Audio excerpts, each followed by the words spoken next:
सूअर हराम है, हराम रहेगा।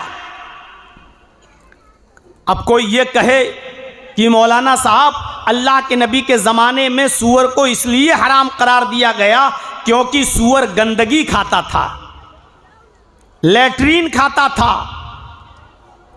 और बहुत सी जगहों पर आज भी गंदगी खाते हैं। गंदगी खाने वाली चीज को हराम करार दिया। माफ कीजिएगा, गंदगी के खा लेने की वजह से कोई चीज हराम नहीं हुई। नदियों में और तालाबों में और समंदरों में तैरने वाली मछलियां भी मुर्दे और लाशें और कुत्ते और क्या क्या समंदर में और नदियों में बहता है, वो सारी चीजें खाती हैं मछलियां। तो क्या इन हराम चीजों के खाने की वजह से मछली के गोश्त को आप हराम करार दे देंगे? सूअर को हराम करार दिया है।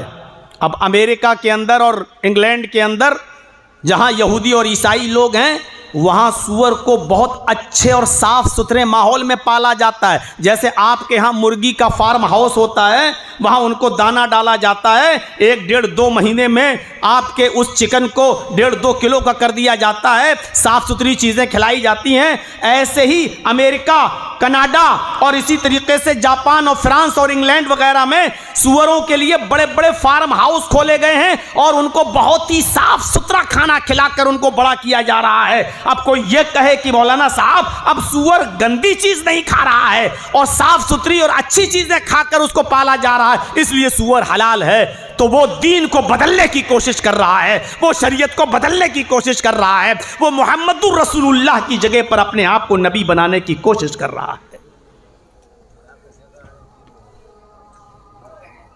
हराम ही रहेगा, चाहे वो जमजम का पानी ही क्यों ना पीता हो और चाहे वो जन्नत से उतरा हुआ मन्नो सलवा क्यों ना खाता हो, वो हराम ही रहेगा। वह अतममतु अलैकुम नेमती, और हमने अपनी नेमतों का इत्माम कर दिया।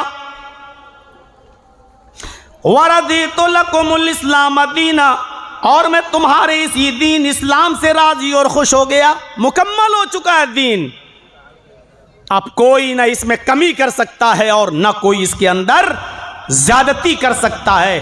कमी करने वाला भी मुजरिम, ज्यादती करने वाला भी मुजरिम। या अय्युहल्लज़ीना आमनु दुखुलू फिस्सिल्मि काफ़ा, ईमानो वालो तुम इस्लाम के अंदर पूरे के पूरे दाखिल हो जाओ। ये इस्लाम पूरे के पूरे दाखिल हो जाओ। इस्लाम कोई किराना मर्चेंट की दुकान नहीं है, जो चीज़ें पसंद आए वो ले लो, जो चीज़ें पसंद ना आए उसको छोड़ दो। आप किसी दुकान पे जाते हैं, हाँ ये दे दो, हाँ ये पसंद ये दे दो, जो चीज़ पसंद नहीं आ रही उसको आपने नहीं लिया। इस्लाम कोई किराना मर्चेंट की दुकान नहीं कि जो पसंद आए वो ले लो और जो पसंद ना आए उसको छोड़ दो। आपको इस्लाम की हर चीज़ लेना पड़ेगी, चाहे वो पसंद हो या ना हो। अगर उसकी इजाजत है तो आपको वो लेना पड़ेगा, और अगर मना किया है तो वो आपको छोड़ना पड़ेगा, चाहे वो आपकी कितनी महबूब चीज क्यों ना हो। लेकिन अगर अल्लाह के रसूल ने मना कर दिया तो आपको उससे रुकना पड़ेगा। हमें नबी अकरम की बात को मानना है, मौलवी की बात नहीं चलेगी। मौलाना साहब आज के इस दौर में ये हो रहा तो हम कर सकते कि नहीं कर सकते? अरे दीन के अंदर सहाबा किराम की अकल नहीं चली। सुने हैं ना, बुखारी शरीफ के अंदर वाक़या आया है कि एक मर्तबा सफ़र कर रहे थे हज़रत उमर फ़ारूक रज़ियल्लाहु ताला अन्हु और हज़रत अम्मार इब्न यासिर। अम्मार भी पुराने सहाबी हैं ओल्ड, और उमर भी पुराने सहाबी हैं ओल्ड। ये दोनों सफ़र कर रहे थे। सफ़र करते करते जंगल में पहुंच गए।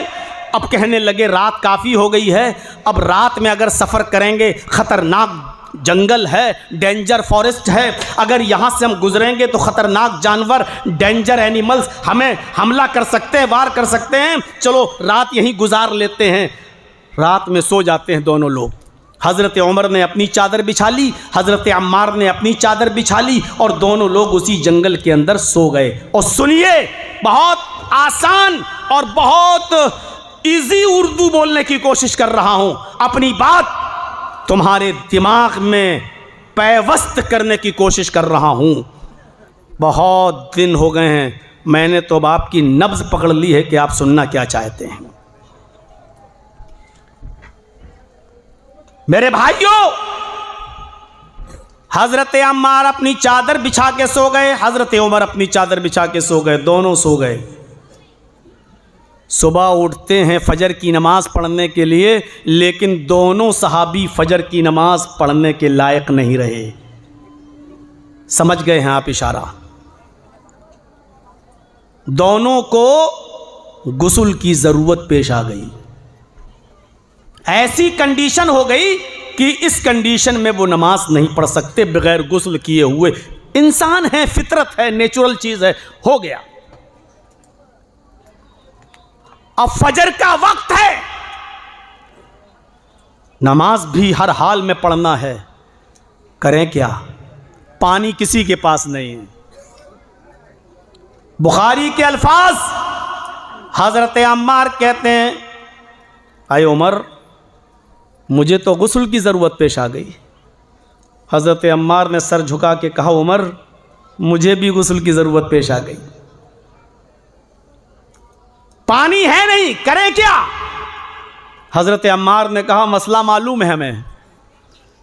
अल्लाह के रसूल मस्जिद में दर्स दे रहे थे, खुतबा दे रहे थे, तो आपने फरमाया जब पानी ना मिले तो पाक मिट्टी से तयम्मुम कर लिया करो।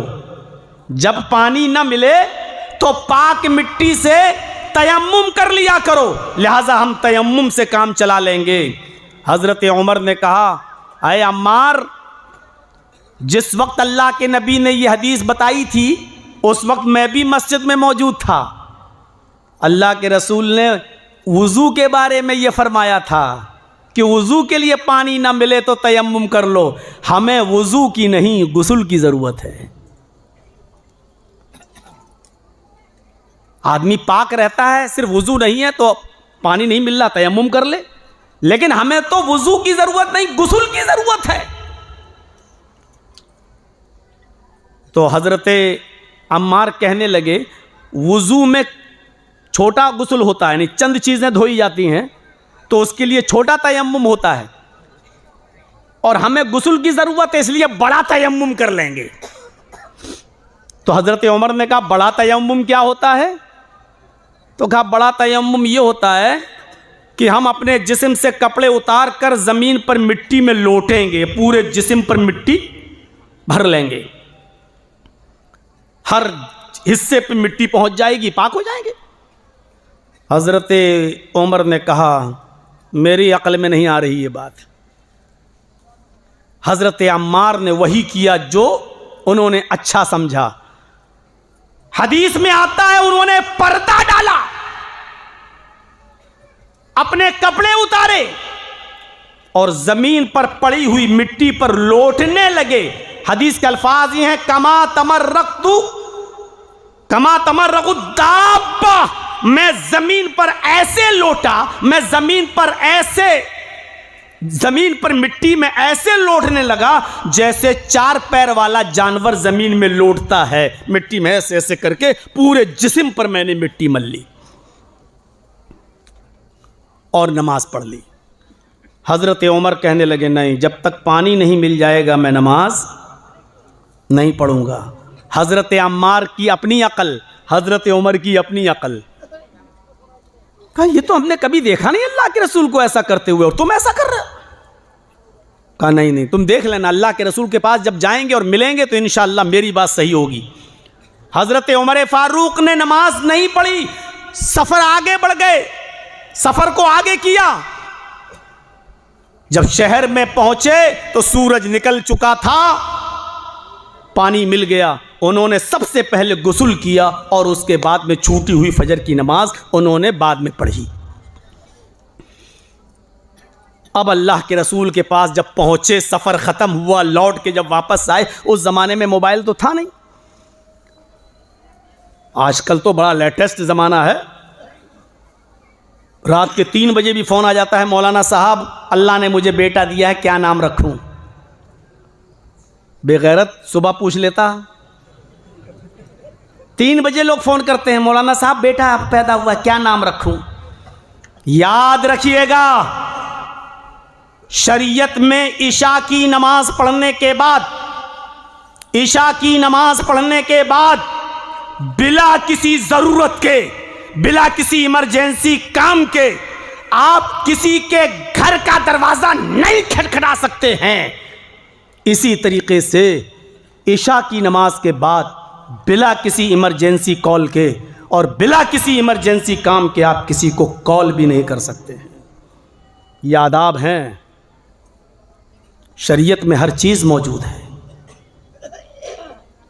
मौलाना साहब 25 सालों से आप आ रहे हो, बोल रहे हो, कभी मानी आपकी बात? सुनते हैं, कल भी आप कह के चले जाओगे, हम तो वही करेंगे जो करते चले आ रहे हैं, हम भी वही बोलेंगे जो बोलते चले आ रहे हैं।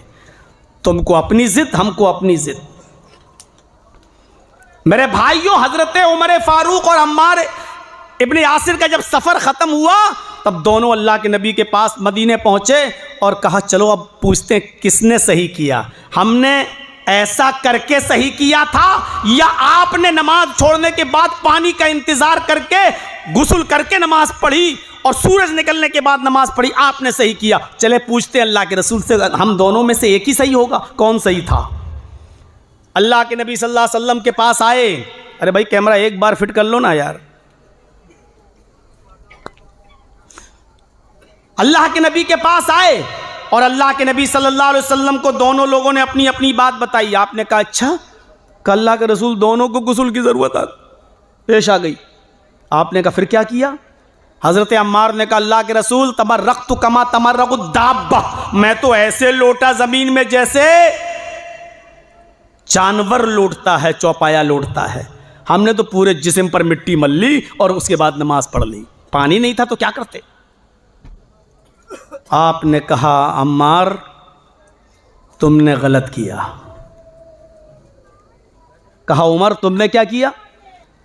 अब उमर खुश, इसका मतलब मेरी बात सही। हज़रत उमर ने कहा अल्लाह के रसूल मेरा दिल कह रहा था ये गलत कर रहे हैं, इसलिए मैंने नमाज ही नहीं पढ़ी थी, पानी का इंतज़ार किया। जब सुबह पानी मिला तो सबसे पहले गुस्ल किया और बाद में नमाज क़ज़ा की। आपने कहा उमर तुमने भी गलत किया। पता चला कि इस्लाम सहाबी की अक़ल पर भी नहीं। तो दोनों ने पूछा अल्लाह के रसूल अगर हम दोनों ने गलत किया तो सही क्या था? अल्लाह के नबी ने फरमाया फ़हा कज़ा यकफ़ीक, वुज़ू वाला तयम्मुम ही गुस्ल वाले तयम्मुम के लिए काफ़ी था।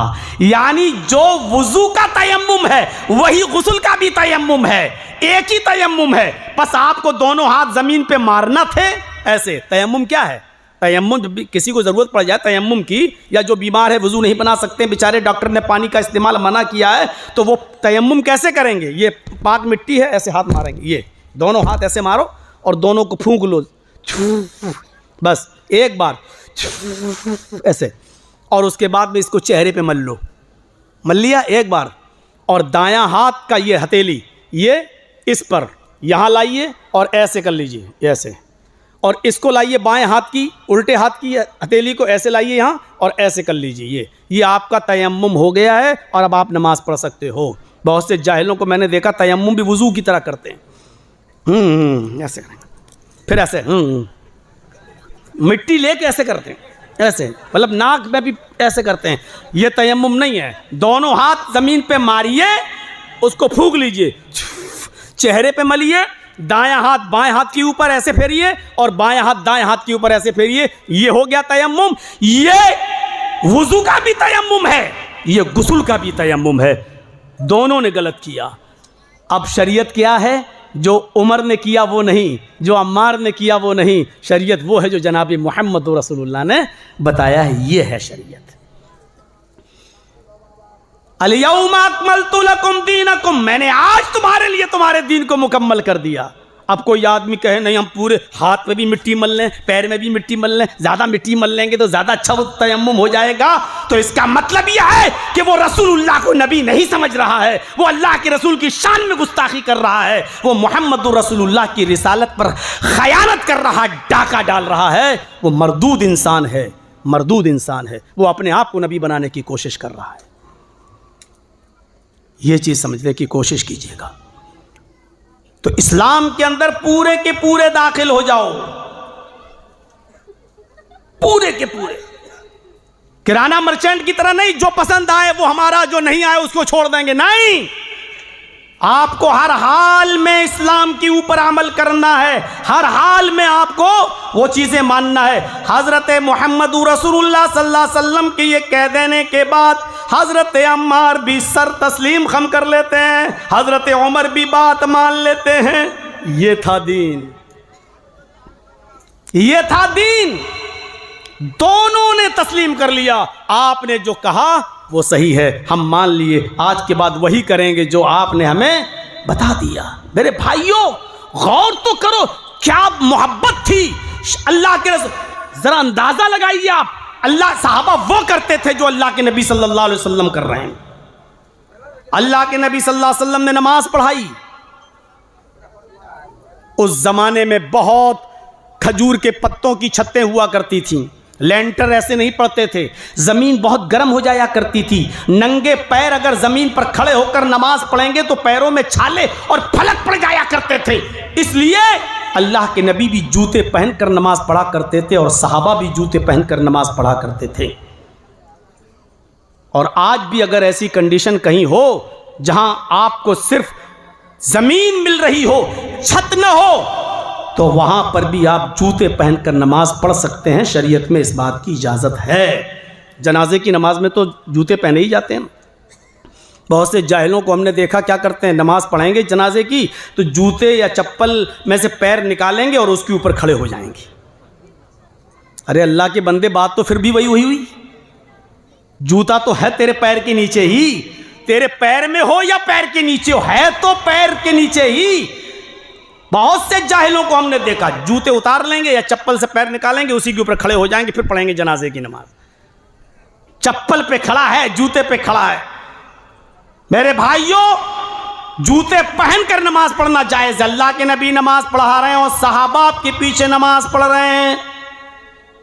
पहली रकात है, अचानक नमाज ही की हालत में अल्लाह के रसूल ने अपने दोनों जूते उतारे और उसको आपने बाएं तरफ, लेफ्ट साइड में आपने उसको रख दिया।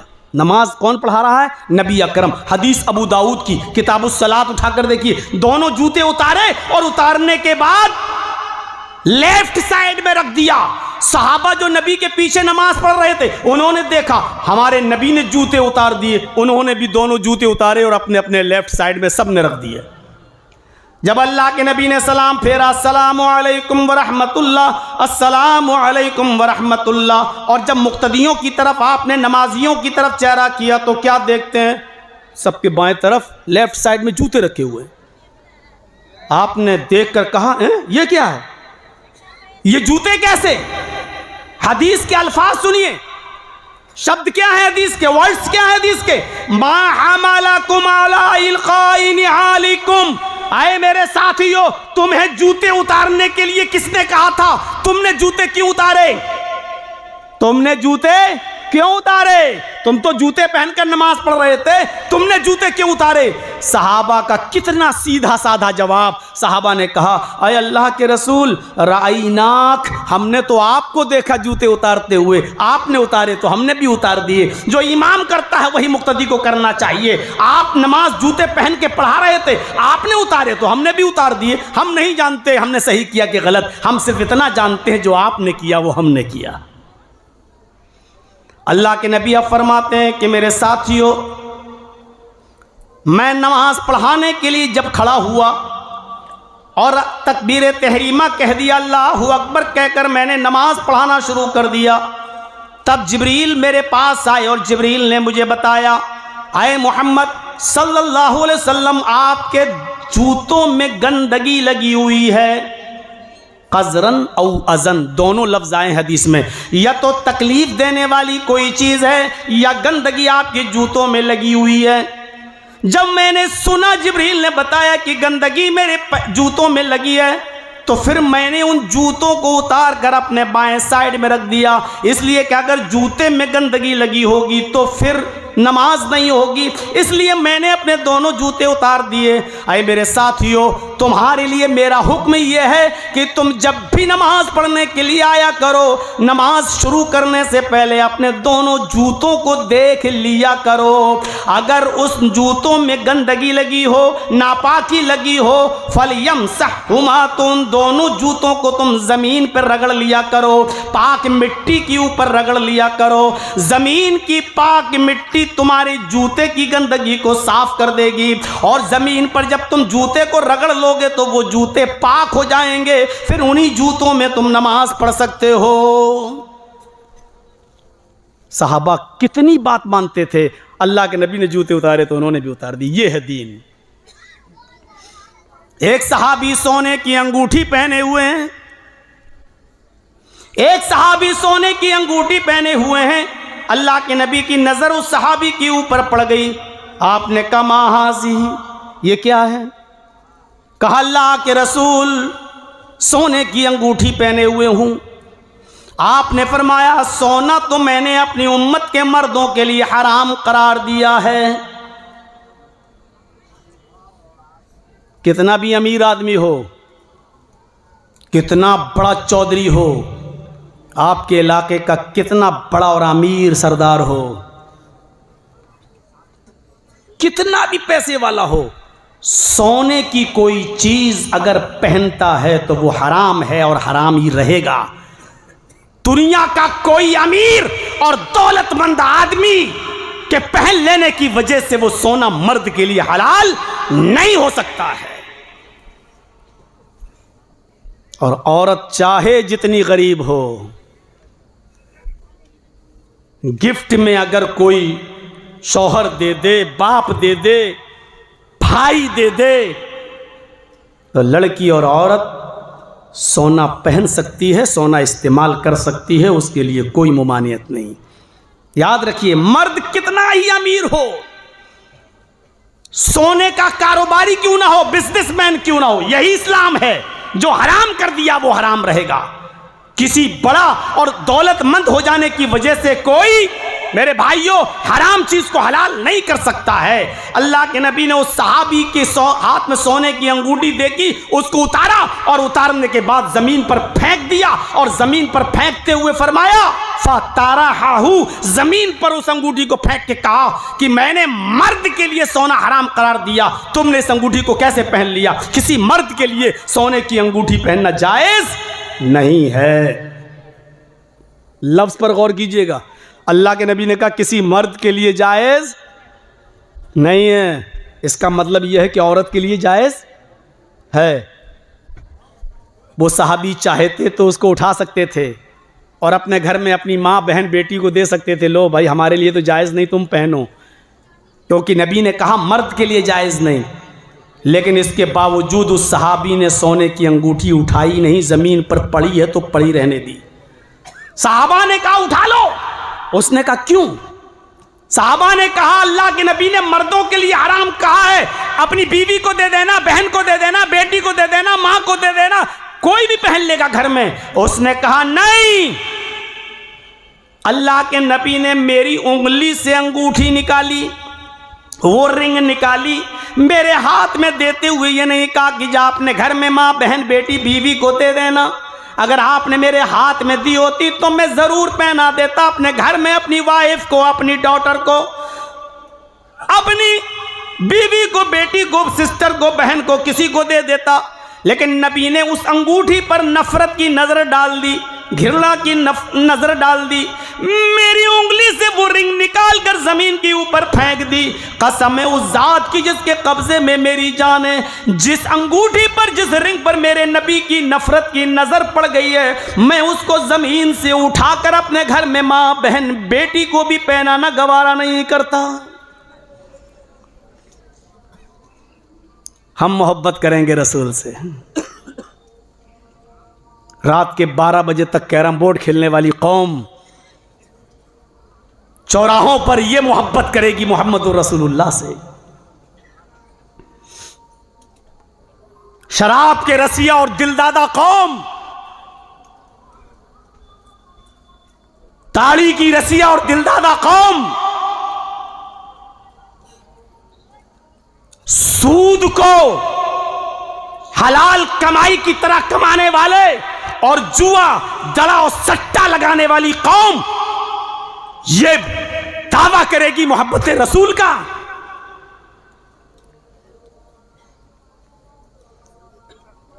इंसानों की जिंदगी से खेलने वाली कौम और पूरी नस्लें इंसानी को तबाही और बर्बादी के ढह में बहा देने वाली कौम,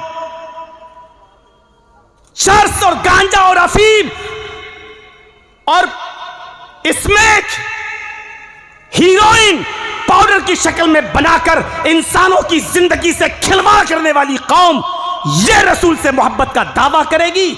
मेरे भाइयों, हाशा व कल्ला, हो नहीं सकता ये दो चीजें एक साथ हो जाएं। अब जो उड़ के जाएगा मैं समझूंगा वही इसमें किया है।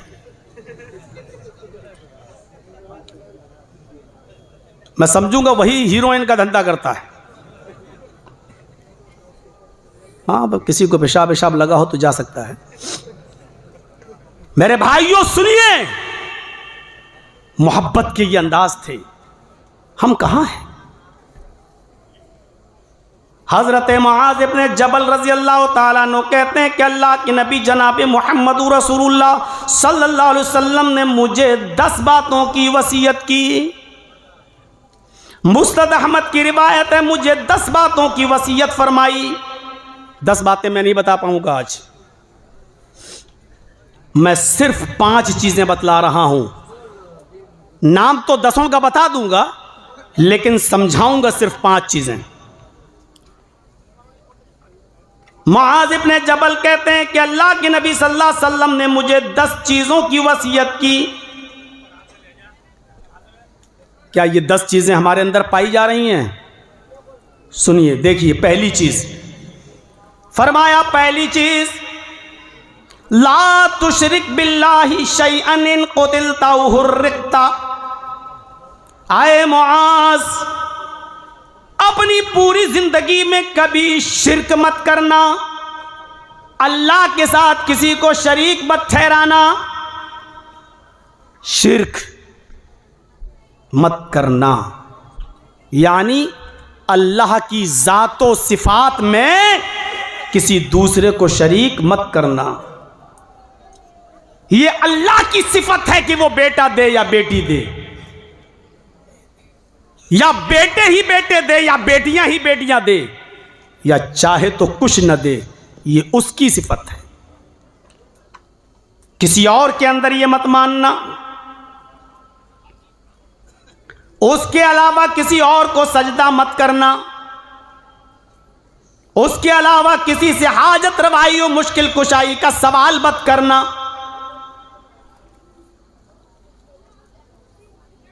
शिर्क मत करना। और जाहिर है, रहमे मादर में बनाए वो, औरत के पेट में बच्चे को पूरी तकलीक करे वो, तो मुस्तहिक वही है कि उसी को पुकारा जाए। अयहसबुल इंसानु अन युतरका सुदा अलम यकुन नुतफतम मिन मनिय्यिन युमना सुम्मा काना अलकतन फखलक फसव्वा फजअल मिनहु ज़ौजैनि ज़करा वल उन्सा अलैसा ज़ालिका बिक़ादिरिन अला अन युह्यियल मौता। इंसानों, क्या तुम ये समझते हो कि अल्लाह तुम्हें ऐसे ही छोड़ देगा और तुम्हारा हिसाब व किताब न करेगा?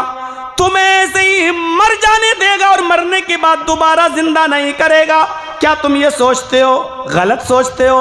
अलम यकुन नुतफतम मिन मनिय्यिन युमना, क्या इंसान तू शुरू में एक हकीर पानी की बूंद न था, एक हकीर पानी का कतरा न था, जो पानी तेरी माँ के पेट तक पहुँचाया गया, उसके रहम तक, उसकी बच्चेदानी तक वो पानी पहुँचाया गया, फिर उसी पानी की एक बूंद से अल्लाह ने जीता जागता इंसान बनाया। फखलक फसव्वा, बना सवा कर दुरुस्त कर दिया। उसी पानी के कतरे से तेरी आंखें बनाई, तेरी नाक बनाई, तेरा कान बनाया, तेरे होंठ बनाए, तेरे हाथ बनाए, तेरे पैर बनाए, तेरे हाथों में और पैरों में उंगलियों के जोड़ बनाए, तेरे हाथों को और पैरों को मोड़ने की सलाहियत दी है, तेरे बाल उगाए, तुझे नाखून दिए खुजाने के लिए, चलने के लिए पैर दिए। ये सारे काम अल्लाह ने रहमे मादर में किए, औरत के पेट के अंदर किए। ओ तेरी माँ खाना खा रही थी और अल्लाह तेरी माँ के पेट के अंदर तेरा सर बना रहा था। तेरी माँ चल रही थी और अल्लाह तेरी माँ के पेट के अंदर तेरी आंखें बना रहा था। तेरी माँ सो रही थी और अल्लाह तेरी माँ के पेट के अंदर तेरा दिल बना रहा था। अल्लाह ने उसी पानी के कतरे से इतना नरम भेजा बनाया कि 2 उंगलियों के बीच में रख के मसलना चाहो तो मसल दो, और उसी पानी के कतरे से अल्लाह ने इतनी मजबूत खोपड़ी बनाई कि हथौड़ा मारो तब जाकर टूटे, इतनी मजबूत हड्डी भी बनाई। फजाल मिनहु ज़ौजैन ज़कर वल उन्सा, उसने रहमे मादर के अंदर नर भी बना दिया, मादा भी बना दिया, लड़का और लड़की भी बना दिया। वो ही इस बात पर कादिर है। ओ मेरे बंदो, जब मैं ये सारे काम माँ के पेट के अंदर कर सकता हूँ, अलैसा ज़ालिका बिक़ादिरिन अला युह्यिल मौता, तो क्या वो अल्लाह इस बात पर कादिर नहीं है कि तेरे मरने के बाद कब्र से तुझे दोबारा जिंदा कर दे, तुझे दोबारा उठा दे, तुझे दोबारा कब्र से जिंदा करके लोगों के सामने पेश कर दे। पहली बार जब मैं कर सकता हूं तो दोबारा नहीं कर सकता। कोई काम, ये माइक वाला जिसने माइक बनाया, जब पहली बार बना लिया, इसको मैं तोड़ के फेंक दूं तो दोबारा बना लेगा कि नहीं बना लेगा? जब पहली बार बना सकता है, जो मुश्किल काम है, जब पहली बार बना लिया तो दोबारा तो बहुत आसान है। जब अल्लाह इंसानी शक्ल में हमें, जबकि हमारा वजूद भी नहीं था, जब वो वजूद में ला सकता है, तो जब वजूद आ चुका है तो इस वजूद को दफनाने के बाद क्या दोबारा वो जिंदा नहीं कर सकता? वो हमें क्या दोबारा हमें इस मिट्टी से उठा नहीं सकता? अलैसा ज़ालिका बिक़ादिरिन अला युह्यिल मौता, क्या वो इंसानों को दोबारा जिंदा नहीं कर सकता? मेरे प्यारे साथियों, सब कुछ अल्लाह करता है। इंसान के जिस्म में जो नसें और रगें और जोड़ हैं, अगर उनको लाइन से मेडिकल साइंस पढ़िए और डॉक्टरों से पूछिए, मेरे भाइयों, इनको अगर लाइन से लगा दिया जाए, एक जोड़ को दूसरे जोड़ के साथ, एक नस को दूसरी नस के साथ, एक रग को दूसरी रग के साथ, तो एक इंसान 980 मील पहुंच जाएगा। 980 मील तक इंसान का जिस्म पहुंच जाएगा। 980 मील फैले हुए इस जिस्म को समेटकर एक बालिश्त से भी छोटी बच्चेदानी के अंदर उस अल्लाह ने कैद कर दिया। ऑक्सीजन उसने पहुंचाया, हवा उसने पहुंचाई, खाना पेट के अंदर उसने पहुंचाया, तमाम जिंदगी के सामान उसने मां के पेट के अंदर किए। और जब तू पेट से बाहर आया तो अभी तक तेरी माँ की पिस्तान सूखी हुई थी, लेकिन तेरे बाहर आने से पहले अल्लाह को तेरी इतनी फिक्र थी कि उसने तेरी माँ की पिस्तान को मिल्क से, दूध से भर दिया, ताकि आए मेरे बंदे तुझे कोई तकलीफ ना हो, तू दुनिया में आए तो सबसे हल्का फुल्का ग़िज़ा खाता रहे, पीता रहे। तुझे पैदा होते ही तेरी माँ की पिस्तान में हमने तेरी ग़िज़ा भर दी। मेरे भाइयों, कितना नाशुक्र है वो इंसान कि जब अल्लाह रब्बुल आलमीन माँ के पेट से बच्चे को पैदा कर दे और बाहर निकाल दे, और फिर अल्लाह का नाम लेकर ऐरों गैरों का नाम ले ले और दूसरों का नाम ले ले और ये कहे कि ये फलां ने दिया है, अल्लाह की कोई कुदरत नहीं। नाशुक्री है ये। आए माज शिरक मत करना। इन कुतिलता हुर्रिकता, चाहे तुझे कत्ल कर दिया जाए या तुझे जला कर राख कर दिया जाए, अपने आप को जला कर राख करवा लेना, लेकिन शिरक मत करना। एक चीज होती है कुफ्र और एक चीज होती है शिरक।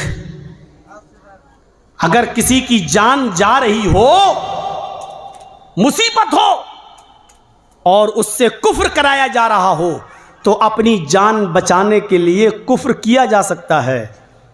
लेकिन अगर किसी की जान जा रही है और उससे शिर्क कराया जा रहा हो बचने के लिए, तो जान बचाने के लिए शिर्क नहीं किया जा सकता है। दोनों के अंतर को समझिएगा।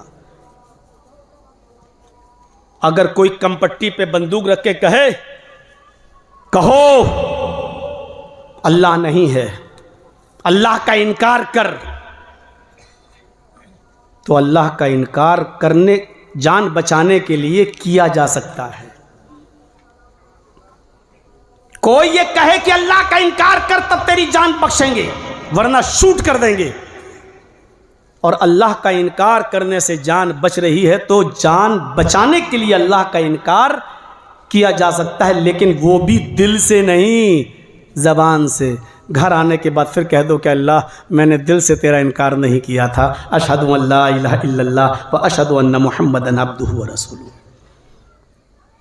क्योंकि दिल का हाल तो अल्लाह जानता है।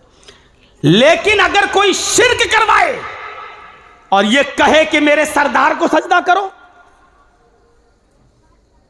मुझे सजदा करो, मेरे आका मेरे मालिक को सजदा करो, तब मैं तुझे छोड़ूंगा वरना शूट कर दूंगा, तो अपनी जान बचाने के लिए किसी के सामने सर नहीं झुकाया जा सकता है, सजदा नहीं किया जा सकता है। सर कटवा लेना, आग में जलाया जाए तो जलवा लेना, जलाकर राख किया जाए तो करवा लेना, शूट किया जाए तो शूट हो जाना, लेकिन अल्लाह को छोड़कर किसी और के सामने सजदा नहीं करना।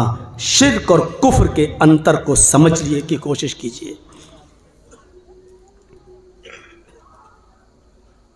मस्जिद का मुतवल्ली और सेक्रेटरी सूद खाता है। जर्जी साहब जुमा पढ़ाने जा रहे हैं, किसी ने बता दिया कि जर्जी साहब आप इस मस्जिद में इमामत करते हो जी, 5 वक्त की नमाज पढ़ाते हो जी, सूद के बारे में बोलो। जर्जी साहब कहते हैं सूद के बारे में नहीं बोलेंगे। क्यों? अगर सूद के बारे में बोलेंगे तो मुतवल्ली सेक्रेटरी हमें निकाल देगा मस्जिद से, क्योंकि वो सूद खाता है। ये भी शिर्क है। क्यों? क्योंकि तुमने सेक्रेटरी को रज़्ज़ाक समझ लिया है, रोजी देने वाला, तुमने अल्लाह को रोजी देने वाला नहीं समझा, जबकि तुझे सूद के बारे में बोलना चाहिए था। सेक्रेटरी निकालता, अल्लाह एक दरवाजा बंद करता, 100 दरवाजे खोलता है अपने बंदे के लिए। तू क्यों मुतवल्ली और सेक्रेटरी से डर रहा है? मुझ में एक ऐब बड़ा है कि वफादार हूं मैं। बोलते वक्त मुझे होश नहीं रहता कि मैं क्या बोल रहा हूं और किसके ऊपर जा रही है ये बात। बाद में जब मैं अपनी तक़रीर सुनता हूं तब सोचता हूं कि ये नहीं बोलना चाहिए था। मेरे भाइयों, शिर्क और कुफ्र को समझने की कोशिश करो। पहली चीज क्या बताई? इन ला तुश्रिक बिल्लाहि शैयन इन कुतिलता हुर्रिकता, शिर्क मत करना, चाहे तुम्हें कत्ल कर दिया जाए या जलाकर राख कर दिया जाए। यह है पहली चीज। इस्लाम समझो क्या है। दूसरी चीज, बिजली गिरेगी नौजवानों के ऊपर। वला तौकन्न वालिदैक वइन अमराका अन तखरुज मिन अहलिका व मालिक। हो सकता है इसका तर्जुमा करूं तो हमारी माँ बहनों को भी थोड़ा बुरा लग जाए, लेकिन शरीयत को बोल रहा हूं, सुनिएगा। बुरा लगे तो मेरे बाप का क्या जा रहा है। अपने माँ बाप की कभी नाफरमानी मत करना। वालिदैन में दोनों हैं, माँ और बाप दोनों। वला तउकन्न वालिदैक, अपने वालिदैन की, माँ और बाप की कभी भी नाफरमानी मत करना। वइन अमराका, ये जुमला, ये वर्ड, वइन अमराका अन तखरुज मिन अहलिका व मालिक, अगरचे वो तुझे हुक्म दें कि तू अपना माल छोड़ और मेरे घर से निकल जा, अपने अहल-वयाल बीवी बच्चों को भी छोड़ दे, तो तुझे इस बात पर भी अपने माँ और बाप का हुक्म मानना पड़ेगा। वइन अमराका अन तखरुज मिन अहलिका व मालिक, अपने माँ बाप की कभी नाफरमानी मत करना। अगर वो तुम्हें हुक्म दें अपने अहलो अयाल को छोड़ दो, अपनी बीवी बच्चों को छोड़ दो और वो तुम्हें हुक्म दें कि अपना माल यहीं पर छोड़ दो और भागो मेरे घर से निकलो, तो तुम्हें घर बार छोड़ना पड़ेगा, अपने बीवी बच्चे छोड़ना पड़ेंगे। माँ बहनें कह रही होंगी लो मर गए, हम तो घर से अलग करवाते हैं, ये मौलवी तो सबको टाइट कर देगा। माँ बाप का बहुत बड़ा दर्जा है। पहली बात तो ये है कि कोई बेटा अपने बाप को ज़कात दे ही नहीं सकता, चाहे कितना बाप गरीब हो। मसला याद रखिएगा। आप अपना कमाते हैं, बाप ने अलग कर दिया है, सब कुछ ठीक है, बाप के पास खाने पीने को कुछ नहीं है, अब आप चाहते हो कि पैसे वाले अपने बाप को ज़कात दे दें। कोई बेटा अपने बाप को ज़कात नहीं दे सकता। बाप तो दे सकता है अपने बेटे को ज़कात, लेकिन बेटा अपने बाप को ज़कात नहीं दे सकता, क्योंकि बेटे ने जो कुछ भी कमाया है वो बाप का है। अल्लाह के रसूल सल्लल्लाहु अलैहि वसल्लम ने कहा तू और तेरा माल ये तेरे बाप का है, यानी तू खुद अपने बाप का है तो तेरा कमाया हुआ सब कुछ तेरे बाप का है। मौलाना साहब आगे बढ़ जाओ, ज़्यादा मत बोलो, सुन लीजिए। हज़रत इब्राहीम अलैहिस्सलातु वस्सलाम का वाक़या सुने हो ना। इस्माईल अलैहिस्सलाम से मिलने गए, मुल्क शाम वो रहते थे। जब मिलने गए तो उन्होंने वहाँ शादी कर रखी थी। दरवाजे को दस्तक दी, इस्माईल अलैहिस्सलातु वस्सलाम घर में नहीं थे, उनकी बीवी ने दरवाज़ा खोला। सामने बूढ़ा आदमी देखा, वो पहचान नहीं पाई ये कौन है, वो नहीं जानती थी। पूछा कि बेटी तुम कौन हो? कहा कि मैं इस्माईल की बीवी हूँ। कहा कि इस्माईल कहाँ है? कहा वो जंगल में शिकार खेलने गए, घर में खाने पीने को कुछ नहीं था तो शिकार करने गए। अच्छा, गुजर बसर तुम्हारी कैसी चल रही है? घर में क्या माहौल है? कहती बहुत बुरा माहौल है बाबा, बहुत बुरी कंडीशन है घर की। सुबह खा लो तो शाम को भूखा सोना पड़ता है, और शाम को खा लो तो सुबह कुछ नहीं मिलता है। एक पैसा कमाते नहीं, घर में इनकम है नहीं, शिकार के गोश्त पर कब तक चलता रहेगा मामला? घर की हालत बहुत बुरी है। बस इतना कहा था बीवी ने। इब्राहीम अलैहिस्सलाम ने फरमाया बेटी जब तुम्हारे हस्बैंड घर पे आ जाएं तो उनसे ये कह देना कि एक बूढ़ा आदमी आया था, उसने आपको सलाम कहा है और जाते जाते उसने ये कहा कि तुम्हारे घर की चौखट खराब है, तुम्हारे घर की चौखट खराब है, अपने घर की चौखट को बदल दो। ये कहकर इब्राहीम अलैहिस्सलाम चले गए और बीवी कहने लगी चौखट तो ठीक है, नई चौखट है, अच्छी चौखट है, गर्मी में हवा आती है, सर्दी में रोशनी आती है, धूप आती। ये बुढ़ा सटिया गया, पागल है, कह रहा घर की चौखट खराब है, घर की चौखट तो ठीक है। समझ नहीं पाई। जब इस्माईल अलैहिस्सलातु वस्सलाम शिकार करके वापस आए, कहा बीवी खैरियत? कहा अल्हम्दुलिल्लाह। कहा एक बूढ़ा आदमी आया था। कहा अच्छा, उसने आपको सलाम कहा है। समझ गए इब्राहीम अलैहिस्सलाम थे, वो मेरे बाप थे। कहा अच्छा, सलाम कहा है? कहा फिर? कहा उन्होंने आपको सलाम कहा है और ये कहा है कि इस्माईल से, अपने हस्बैंड से ये कह देना कि घर की चौखट बेकार है, उसको बदल दो। कहा बीवी फिर से बताओ क्या कहा? कहा घर की चौखट खराब है, घर की चौखट बदल दो। वो बुढ़ा था, सटियाया हुआ था, दिमाग से पागल लग रहा था। बताओ घर की चौखट तो ठीक है। कहा नहीं, वो बुढ़ा सटियाया हुआ नहीं था, मेरी बीवी वो मेरे बाप थे और चौखट तुम हो। कहाँ कुछ पूछा था? कहाँ पूछा था? घर में गुजर बसर कैसी चल रही थी? कहा तुमने क्या कहा? कहा मैंने कह दिया बहुत बुरे हालात हैं, सुबह खा लो तो शाम को नहीं मिलता, शाम को खा लो तो सुबह नहीं मिलता। कहा मेरे बाप समझ गए कि तू अल्लाह की नाशुक्रगुजार बंदी है, अल्लाह की नाफरमान बंदी है, अल्लाह ने जिस हाल में रखा है तू उस पर सब्र नहीं कर रही है, इसीलिए मेरे बाप ने कहा चौखट बहुत बुरी है, उसको बदल दो। मेरी बीवी अब मैं तुम्हें अपने घर में नहीं रख सकता क्योंकि ये मेरे बाप का हुक्म है, लिहाजा मैं तुम्हें तलाक देता हूं। उस जमाने में तलाक का जो दस्तूर था उसके मुताबिक इस्माईल अलैहिस्सलाम ने अपनी बीवी को तलाक दे दी। मैंने कहा था ना हमारी माँ बहनों को बुरा लगेगा, ये तो अभी सबको तैयार ना कर देगा, हमें छोटी छोटी बातों पे तो हम लोग लड़ते हैं। मंजर याद रखिएगा, अब इस्माईल अलैहिस्सलाम जब तलाक दे चुके, अलग कर दिया, वहां दूसरी शादी कर ली। फिर 1-2 साल के बाद इब्राहिम अलैहिस्सलाम फिर मिलने गए, फिर दरवाजे को दस्तक दी, फिर दूसरी बीवी निकली। कहा तुम कौन? कहा मैं इस्माईल की बीवी हूं। कहा अच्छा, वो कहाँ है? शिकार करने गए। ओह, घर में गुजर बसर बेटा कैसी चल रही है? कहा अल्हम्दुलिल्लाह, अल्लाह का शुक्र है, अल्लाह ने जिस हाल में रखा है हर हाल में अल्लाह का शुक्र है। कहा बेटी मैं जा रहा हूँ, तुम्हारे हस्बैंड घर में आ जाएं तो कहना एक बूढ़ा आदमी आया था, उसने आपको सलाम कहा है और कहा तुम्हारे घर की चौखट बिल्कुल ठीक है, उसको बरकरार रखना, उसको कायम रखना। वो कहती है बुढ़ा सटिया गया, मैंने कब, चौखट की तो कोई बात ही नहीं हो रही है और ये कह रहा है चौखट बरकरार रखना। जब इस्माईल अलैहिस्सलाम आए, कहा बीवी ने कोई बुढ़ा आदमी आया था, बूढ़ा ओल्ड मैन। कहा अच्छा, क्या कहा? कहा आपको सलाम कहा। कि अच्छा और कुछ? कहा उसने कहा कि चौखट बरकरार रखना सही है, ठीक है। कहा मेरी बीवी चौखट तुम हो, और उसने कहा कि तुम्हें बरकरार रखना यानी तुम अल्लाह की फर्माबरदार बंदी हो, मेरे बाप ने पहचान लिया तुम्हें, इस बात से खुश हो जाओ।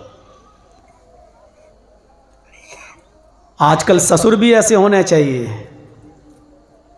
इम्तहान लें अपनी बहुओं का कि वो अल्लाह की शुक्रगुजार हैं या नहीं। नाफरमान तो नहीं है, लेकिन उसके लिए ससुर जी को खुद अल्लाह का फर्माबरदार बनना पड़ेगा। ससुर जी खुद हुक्का पीते हों और उम्मीद रखें कि मेरे बेटे की बीवी बहुत अच्छी हो, जो मेरा बेटा मेरे कहने पे चले। जब तू अल्लाह और उसके रसूल के कहने पे नहीं चल रहा है तो तेरी औलाद तेरे कहने पे चलेगी। मेरे भाइयों, वला तौकन्ना वालिदैक, अपने माँ बाप की कभी ना फरमानी मत करना किसी भी कंडीशन में।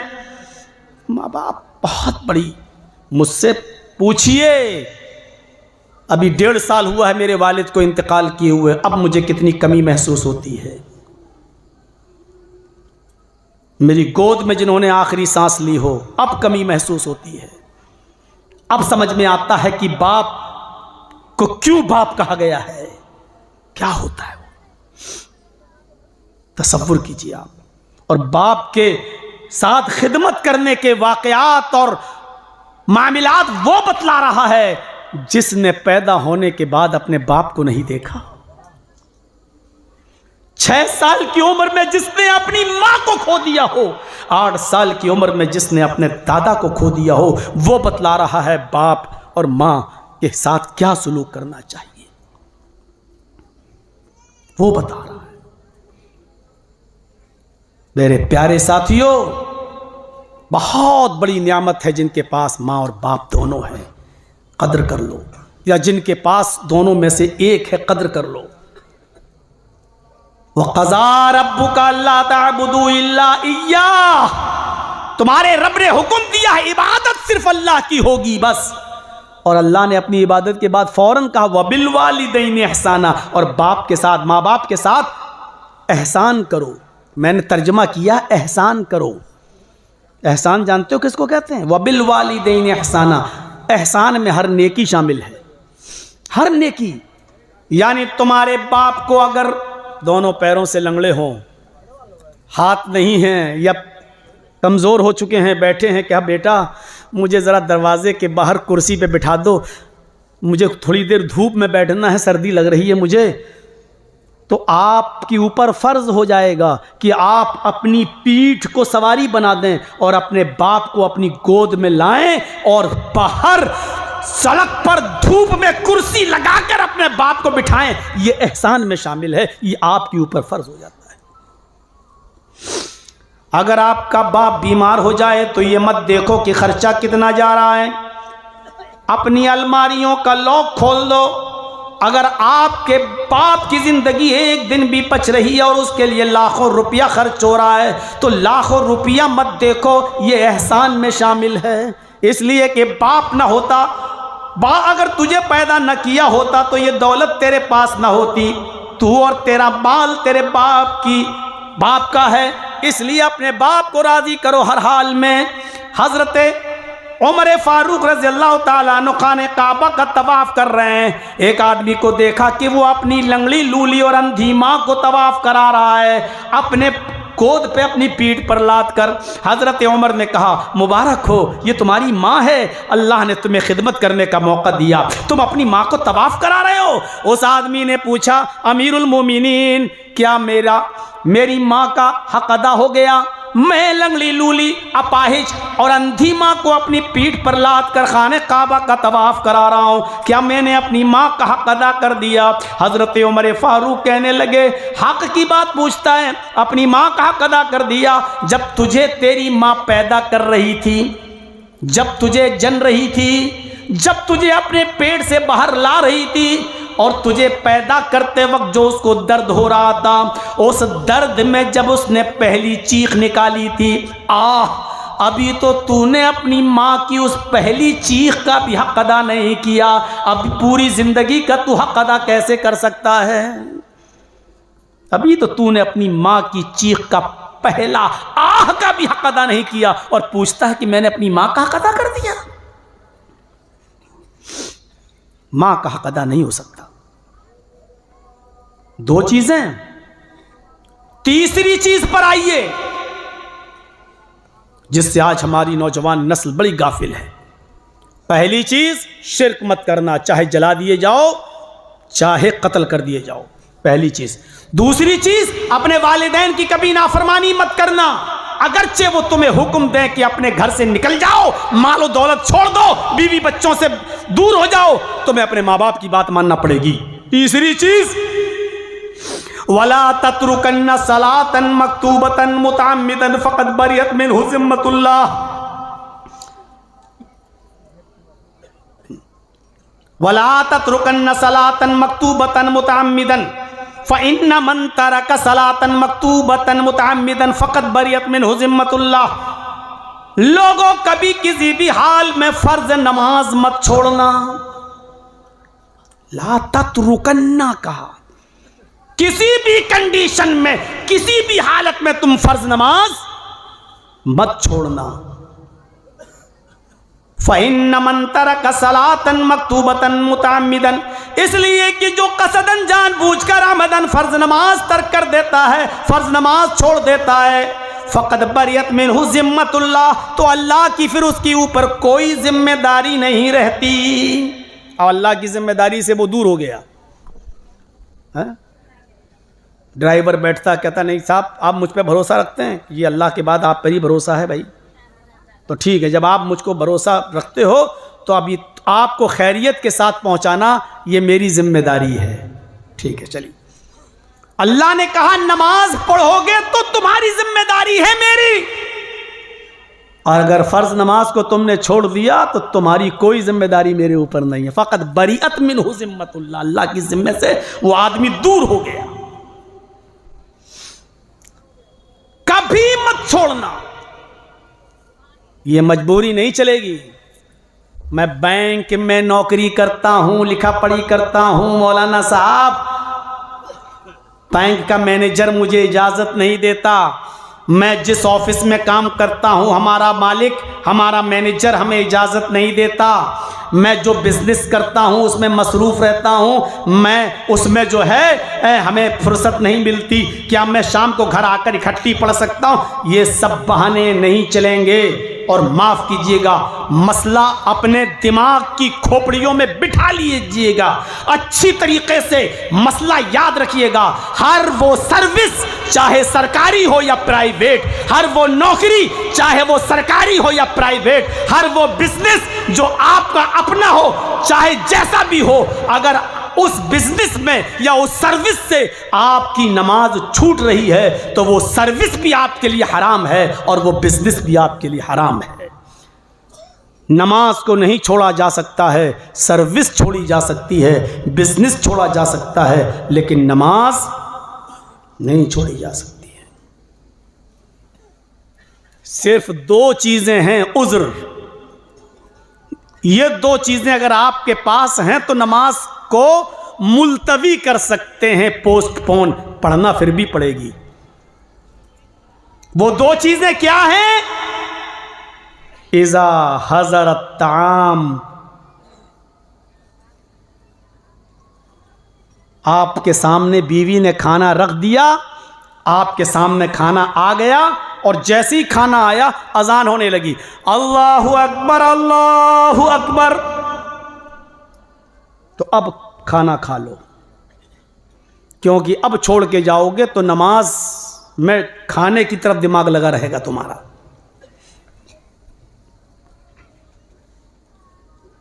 अजान हो रही है और बीवी कह रही बैठो अभी मैं खाना लेकर आ रही हूं, और खाना आने से पहले अगर अजान हो जाए तो फिर पहले नमाज पढ़ने जाओगे।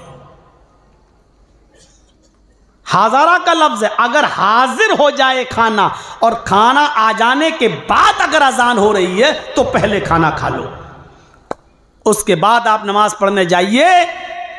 जो रकातें मिल जाएं वो पढ़ लो, जो छूट जाएं वो बाद में पूरी कर लो, आप गुनाहगार नहीं होंगे। ये पहला उज़्र चलेगा, ये उज़्र है, इसकी इजाजत दी है अल्लाह के रसूल ने।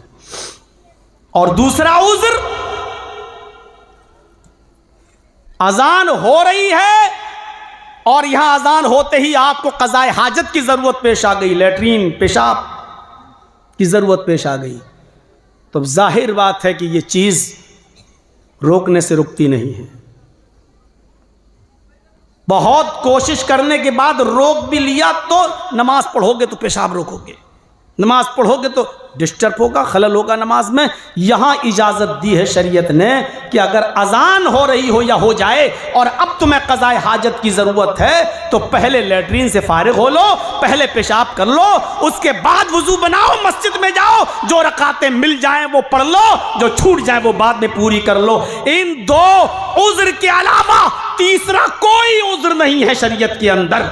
आपका बेटा बीमार है, आपका बेटा सख्त बीमार है और अजान हो रही है, इस मौके पर भी आपको नमाज पढ़ना है, लेकिन मस्जिद में नहीं जाना है। जल्दी से अपने घर में वुजू बनाइए और जल्दी से सिर्फ फर्ज रकातें अदा कर लीजिए बस। ला तत्रुकन्न सलातन मक्तूबतन मुतअम्मिदन, फर्ज नमाज कभी मत छोड़ना, किसी भी कंडीशन में मत छोड़ना। आपका बेटा बीमार है, इधर अजान हो रही है, अजान के बाद 15 मिनट के बाद जमात होगी, जमात में भी इमाम साहब अगर लंबी लंबी सूरतें पढ़ देंगे तो और 10 मिनट चले जाएंगे। अब बेटा ज्यादा सीरियस है, जल्दी से वुजू बनाइए, जल्दी से घर में सिर्फ फर्ज नमाज अदा कीजिए और अपने बेटे को एम्बुलेंस में बैठाइए, गाड़ी कीजिए, टोटो कीजिए, टेम्पू कीजिए, गाड़ी लीजिए, अपनी 4 व्हीलर लेके जाइए अस्पताल। नमाज इस कंडीशन में भी माफ नहीं है, आपको पढ़ना पड़ेगा। नमाज किसी भी कंडीशन में माफ नहीं है, किसी भी कंडीशन में। हमारी मां बहनों को चंद दिन की छूट मिल जाती है बस, उसके अलावा कोई कंडीशन में माफ नहीं है। उनको अपने महीने के चंद दिनों के लिए नमाजें छोड़ना पड़ती हैं। उनको भी अल्लाह के रसूल ने कहा कि अब इसको दोहराने की ज़रूरत नहीं है, बाद में पढ़ने की ज़रूरत नहीं है।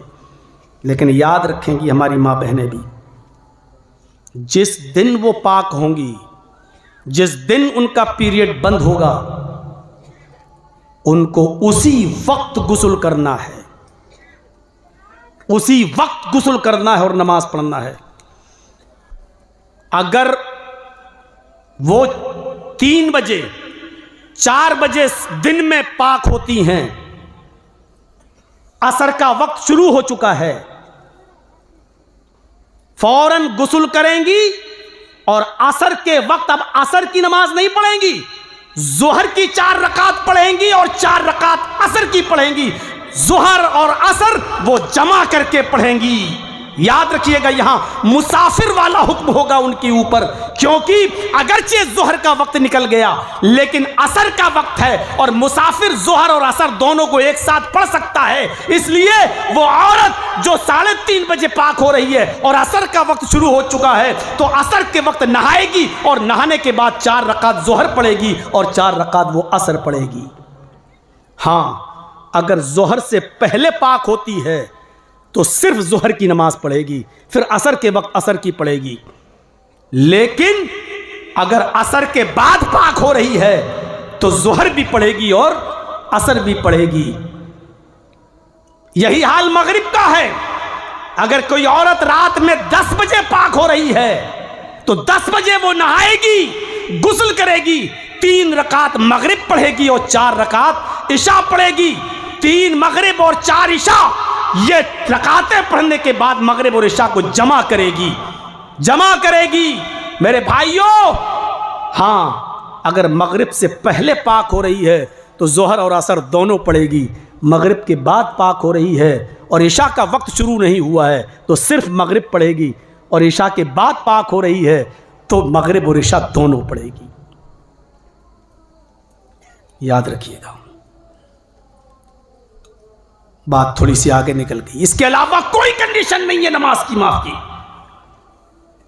खड़े होकर पढ़ने की ताकत नहीं है तो बैठकर पढ़ो, बैठकर पढ़ने की ताकत नहीं है तो लेटकर पढ़ो, लेटकर पढ़ने की ताकत नहीं है तो करवट से पढ़ो, करवट से पढ़ने की ताकत नहीं है तो आंख के इशारे से पढ़ो, आंख के इशारे से पढ़ने की ताकत नहीं है तो अपना होंठ हिला हिला कर पढ़ो, वुजू नहीं कर सकते हो तो तयम्मुम करके पढ़ो।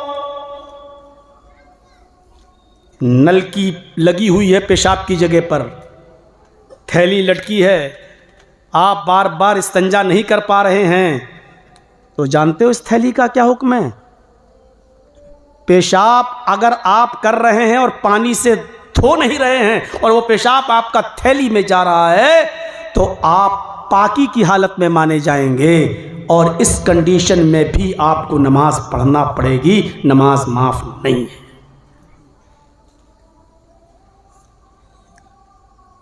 कहाँ हैं हम और आप? बहुत मामूली समझ रखा है ना नमाज के मामले को। इस कंडीशन में भी नमाज पढ़ना पड़ेगी। और 100 की एक बात आपको कह दूं, 10 लड़कियों के बाद आपको अल्लाह ने एक लड़का दिया है, कितनी खुशी होगी। 6 लड़कियों के बाद एक लड़का आपके घर में पैदा हुआ, कितनी खुशी होगी। आप फूले नहीं समा रहे मारे खुशी के कि आज हमें लड़का हुआ, अल्लाह ने मुझे बेटा दिया है। यहां बेटे की पैदाइश की खबर आपके कानों में जाती है और इधर आजान की आवाज आ रही है, हय्या अलस सलाह। इस खुशी के आलम में भी तुम अल्लाह को फरामोश नहीं कर सकते हो, भूल नहीं सकते हो। अल्लाह ने तुझे 6 बेटियों के बाद एक बेटा दिया है, अब नमाज का वक्त हो गया है। इस खुशी के आलम में भी तेरे ऊपर नमाज माफ नहीं है, तुझे अभी भी नमाज पढ़ने के लिए जाना पड़ेगा। अच्छा सुनिए, 6 बच्चियों के बाद एक बेटा पैदा हुआ था, 12, 13, 15 साल की उम्र में उसका इंतकाल हो गया। क्या हालत होगी? एक बेटा था वो भी अल्लाह ने ले लिया। क्या पहाड़ टूटेगा बाप के ऊपर? उस बाप के कलेजे से पूछो क्या गुजरेगी उसके ऊपर। यहां जवान बेटे का इंतकाल हो गया, इकलौता बेटा था, 7-8 बेटियों के बाद एक बेटा मिला था और वो भी मर गया, उसका भी इंतकाल हो गया। यहां आप टेंशन में अपने बेटे की जुदाई में रो रहे हैं, आपकी आंखों से आंसू बह रहे हैं और इस वक्त अजान का आवाज आपके कानों में आ रही है, हय्या अलस सलाह। थोड़ी देर के लिए अपना टेंशन दूर करो, अपने बेटे के गम को भुला दो और इस कंडीशन में भी तुम्हें नमाज पढ़ने के लिए जाना है। अरे जवान बेटे के इंतकाल